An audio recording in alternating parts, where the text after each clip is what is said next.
good? Yeah. Okay. I think it is, right? What do you think? Yes. Help them out. They're your colleagues. Especially already, I'm sorry, we were just learning things not good. Oh, whatever. Imagine sitting at a sewing machine for hours at a time. Your fingers are cramping, your back is aching, and everything is stiff, but you can't stop. Because every stitch is worth only a few cents, so stopping means not earning enough to survive the rest of the week. Now imagine this isn't in a sweatshop somewhere overseas, but is instead happening here in the United States. This is the reality for thousands of garment workers across America. Despite the common belief that labor exploitation is something that really only occurs overseas, it instead is occurring in sweatshops and places like this in Los Angeles. My name is Jane Escamilla, and I'm here today to persuade you that the Fashion Accountability and Building Real Institutional Change Act, or the Fabric Act, must be enacted at a federal level.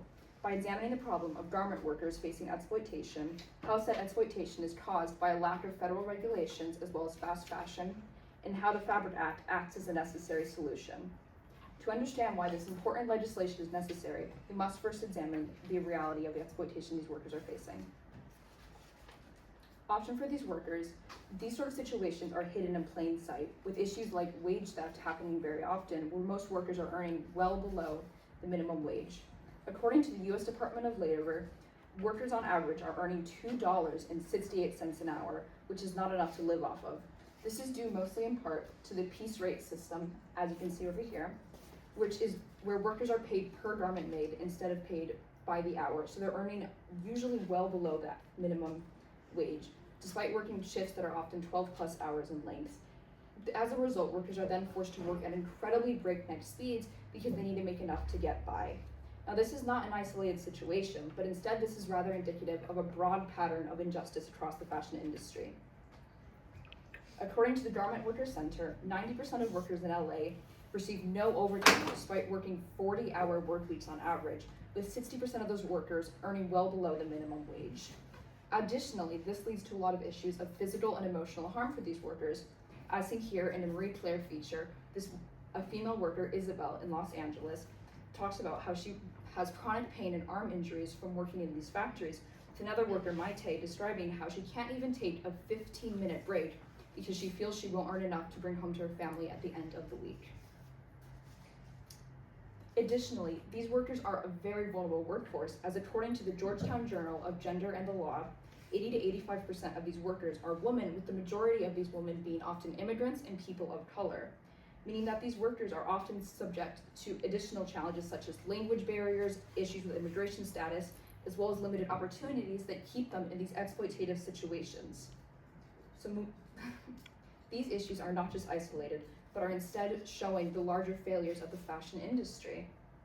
This exploitation is mainly in part due to the lack of regulation, as well as issues related to fast fashion.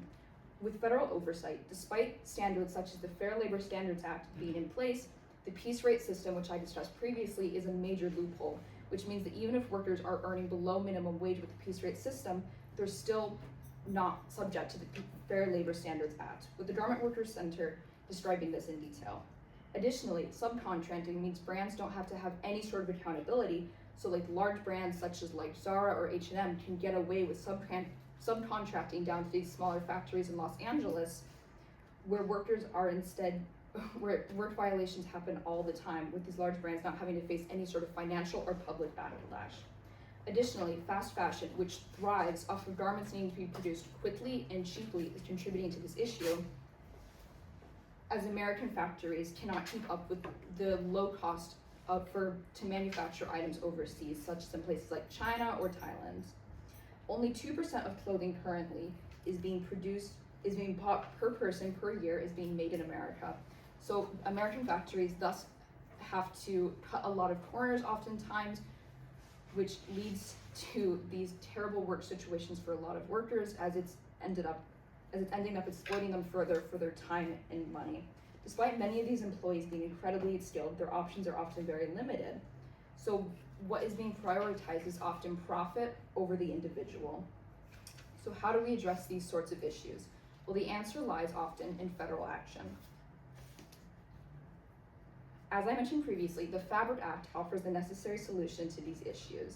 As proposed initially by Senator Kirsten Gillibrand, this act addresses the piece rate system as an addendum to the Fair Labor Standards Act, which now requires a minimum wage across the garment industry, so no longer can they just pay people for the items they produce and have to pay them for their time. Directly in the legislation, it states, an employer shall pay each employee at an hourly rate that is no less than the rate in effect, which ensures fair compensation for all the workers. Additionally, this act engages with supply chain accountability, which now holds brands jointly liable for these situations. So brands should no longer hide behind subcontractors for these things, which closes a major loophole within legislation. Additionally, it requires a federal registration system. So now manufacturers must provide employee info such as wages and work conditions to prevent these sweatshop-like situations that we're often seeing. And violations now may cost brands up to $50 million in charges if they're found violating any of these new addendums to the act. As we've already seen, this sort of legislation has worked in a place like California, where the Garment Worker Protection Act, which was enacted in 2022, eliminated the piece rate system in California and increased accountability at a state level. This demonstrates not only the possibilities that we can have with this sort of legislation put in place, but it expands these protections federally. In closing, we still see this exploitation driven by weak regulation as well as fast fashion, but the Fabric Act offers a clear solution by providing fair wages for workers and increasing accountability amongst brands. Awareness isn't enough. Without action, the system is able to continue, but you can do something about it right now. This QR code I provided on screen links to the Fabric Act petition, which will allow you to support this bill. And I've also provided information with the New York State Rep contact info.